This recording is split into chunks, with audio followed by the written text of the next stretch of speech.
Hi friends, చెప్పాను కదా ఇది అనమాట. దీన్ని ఫ్రెంచ్ టేబుల్ అంటారు. మనం దీంట్లో స్నూకర్ అనే గేమ్ ఆడతాం అనమాట. Snooker game. దీన్ని మించిన సైజు ఇంకోటి ఇంగ్లీష్ టేబుల్ అంటే ఉంది, మీకు దాంట్లో ఆడి చూపిస్తాము.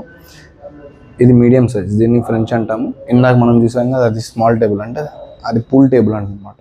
ఏంటి ప్రైస్ డిఫరెన్స్ అంటే సైజ్ ఉంటుంది. మనం గేమ్ ప్లే ఆడేదాన్ని బట్టి ఫస్ట్ అయితే మనం అక్కడ పూల్ దాంట్లో ఆడి నెక్స్ట్ ఫ్రెంచ్ ఆడి తర్వాత ఇంగ్లీష్కి వెళ్తే మామూలుగా అదే సీక్వెన్స్ అనమాట. ఇంకా బెస్ట్ ఆఫ్ ది ప్లే అట్లాగే ఉంటుంది.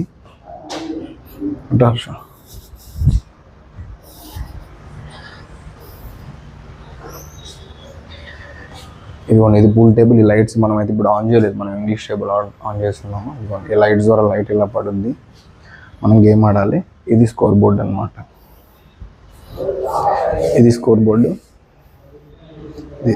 బోర్డు అనమాట. మెయిన్ స్నూకర్ బెనిఫిట్స్ అంటే మనకి ఫోకస్ అనేది చాలా ఇంప్రూవ్ అవుద్ది. అండ్ క్యాలిక్యులేషన్స్, మనకి స్కోర్ బోర్డ్ వల్ల క్యాలిక్యులేషన్స్ అని అటు ఇటు చూసుకుంటూ ఉంటుంది. యాక్యురసీ, క్యాలిక్యులేషన్స్ ఇలాంటివి ఎక్కువ ఉంటుంది అనమాట. మనమైతే ఇంగ్లీష్ బోర్డ్ ఆడి చూపిస్తాం.